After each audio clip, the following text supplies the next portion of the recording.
And how did you find a woman who was willing to have 10 children?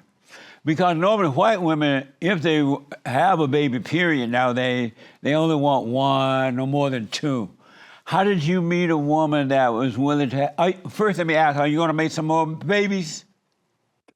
Well, nothing has been ended to prevent that in the future. So who knows? Maybe more will come. Right on.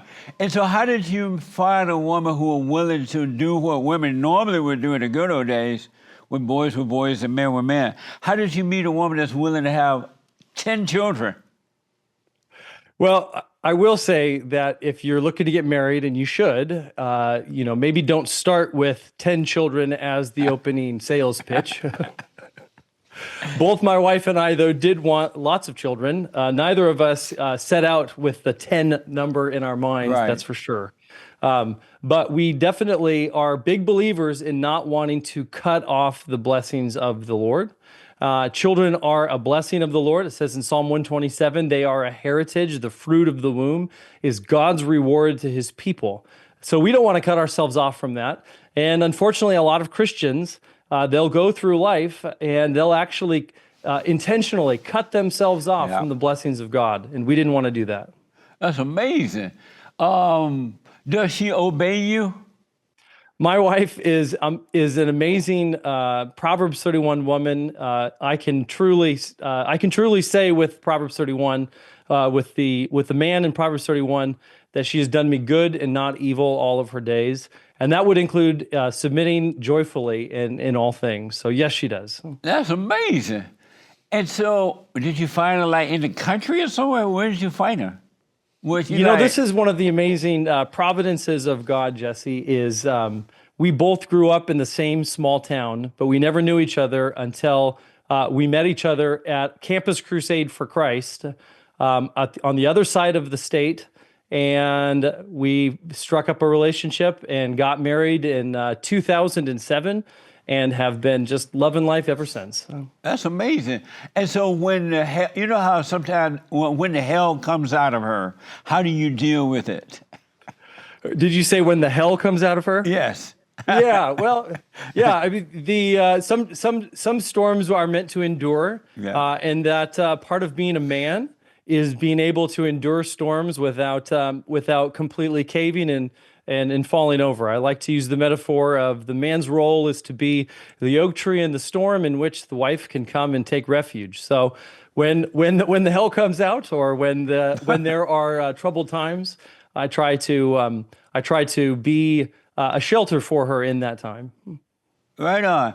And so there are men who want to get married, a lot of men, but it's difficult for them today, especially in today's America.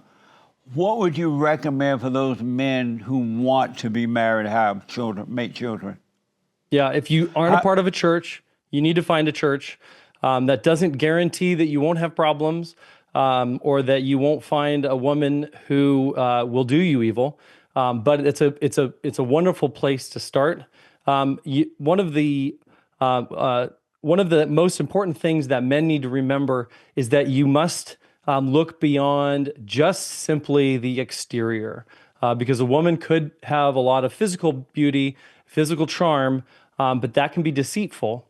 And you want a woman who you can trust with not only your life, but the life of your children. Absolutely. And we live in a world where over 70% of divorces are instigated by women, by wives, and you do not want to go through the meat grinder that is the family courts without, you don't want to have to go through that. And the only way to avoid that, or at least to increase your chances of avoiding that, is by finding a woman who fears the Lord. And so if you recognize early on that there are topics that you can't talk about with your wife that are in what would be considered the traditional male space, things like submission, then you probably should do yourself a favor and not get married at all, rather than get married to the wrong woman. Good point, man. I tell the guys, when you meet a woman and you go out to dinner and you sit there at the table, you order the dinner, and your first question should be, not that you're thinking about marriage at that point, but your first question should be, if we should get married, will you obey me? And if she says no, or him hard about it, get up and leave the table. Just walk away and leave her there, let her take an Uber home, and you leave her because that's not the woman you want to marry. Am I wrong? I would agree. Maybe the tactics would be different for me. However, you are right in that you want to run for the hills from a woman who who would be okay with a man who simply wants an egalitarian 50-50% of information in the marriage. If you have an egalitarian woman, you do not want to make a wife out of that. That's for sure. Absolutely. Amazing. What? How long should they date before they get married? Minimum. You shouldn't date at all unless you are considering marriage. So I'm not a believer at all in just dating for the fun of it. Although I think dating can be lots of fun. You should be I completely agree with you, from the first date, you should be evaluating, even before you have the first date, you should be evaluating whether or not this is a godly woman or not, someone who you can trust your life and the life of your children with. And if that's not the case, then you shouldn't even have a first date. However, if you found that nice filly and you think this might be the one, well, then I would look to put a ring on her as soon as possible and get married within 6 months. Nice. But it's hard for men, especially with the Christian women nowadays. They go to church, they quote the Bible, they praise the Lord, they say all the right things, and they say they're Christian, but once the guys marry them, they end up finding out they married the daughter of Satan. How can you avoid that?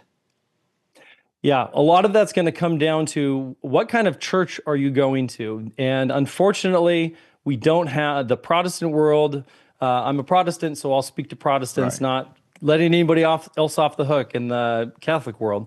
But as a Protestant, I can say that a lot of Protestant churches out there, unfortunately, do not do the men of their congregation any favors whatsoever. Yeah. A lot of them are very beta male. They're run by very beta men. Yes. Who oftentimes are deluded with the thinking that somehow women can't sin. Men can sin, women can sin, and if you are a part of a church where the pastor and the elders are willing to hold the congregation accountable, including your wife or your potential wife, then that can help prevent a situation where the woman is essentially just given everything in the event of her deciding that she wants to eat, pray, love, and she's dissatisfied with her life now, and so she's going to divorce and take the kids and take the house and do all of that. So if you can find a church that does not pander to women, then you are well on your way to having the safety of potentially finding a wife that is going to love and submit to you and enjoy. That's amazing, man. I do a lot of counseling with men and women around the world. And I found out, and I counsel with men who say that they stay home and they're their home dad or their home mom, whatever they call themselves. But then lately I've been counseling with, and add on to that, men who have stayed home for 10 years, 12 years, 15 years, and they raised the children, they were the mother. And then the woman, along the way, she bought a house, they live in this home, nothing is put in the man's name. It's in her mother's name and all that. And then all of a sudden, the woman wanted a divorce, and the man ended up with nothing. And so what I have suggested to them is, okay, you played the woman's role. There are laws that says that when you divorce, the woman gets everything, right? So go to court and tell the court you've been the wife at home. You did everything. And you should ask for spousal support, child support. You want half of the house. You want everything that the women get. To use the court in the same way the women use the court against them. What do you say to that? Oh, what do you say about men who are willing to even stay home and pretend to be the wife? And if they should divorce should they use the court in that way, in the way women does? Yeah, well, to your first point, in terms of the switching of the very God-given roles of man being the provider and the woman being the nurturer at home, Right. you can't fight against nature. This is instituted by God, but it's built into our nature as Yeah. well. And so when you see men who basically play mom at home, and the wife is the high-powered attorney or whatever, off bringing home the bacon, generally what you don't see in that is happy people. You don't see fulfilled men and fulfilled women. What you see is I've often told my kids I would make a bad mother because I was not created to be a mother. I was That's created right, to be a man. father.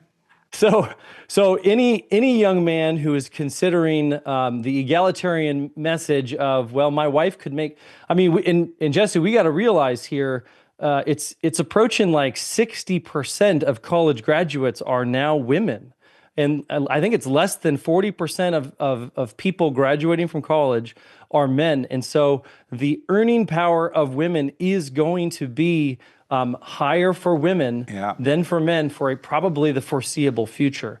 And so you're going to have a lot of couples who see those dollar signs because mom can bring home more bacon than dad can.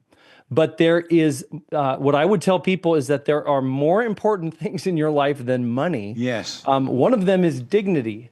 And there is the dignity that comes from a husband providing for his family. And you can provide fatherhood to your family. You can provide your presence there, but you don't want to take over the role. You don't want to abdicate your own role, but you also don't want to usurp your wife's role. That's the way she honors God. That's the way she brings glory to the kingdom.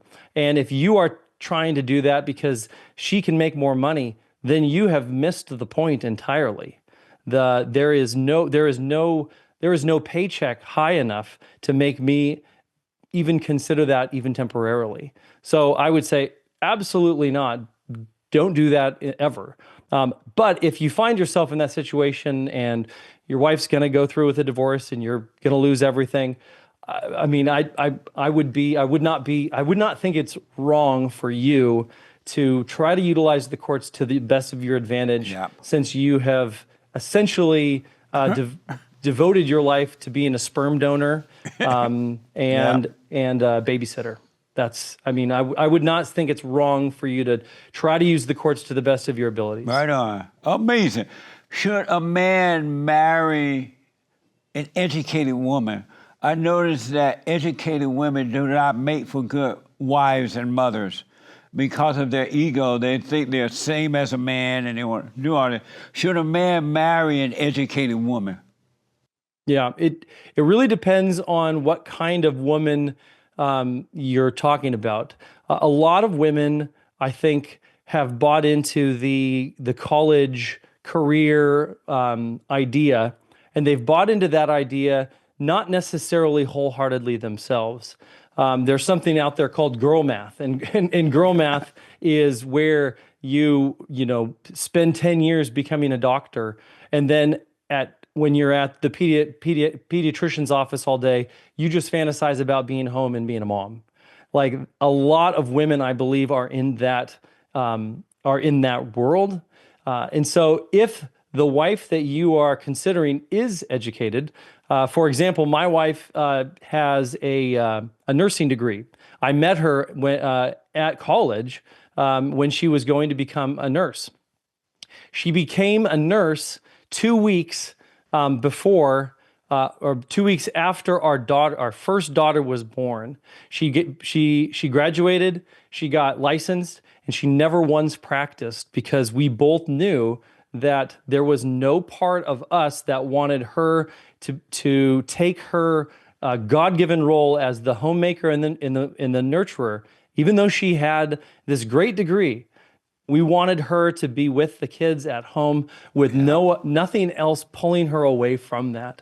And so she's an educated woman, and yet that education did not puff her up to kind of despise the people around her. Scripture says that knowledge puffs up, but love builds up. So Yes. I think you should be very careful marrying someone with a college degree, but there's nothing, I'm a big believer in homeschooling, and I would like my wife to be as wise and as educated as possible so she can teach my children. Amazing.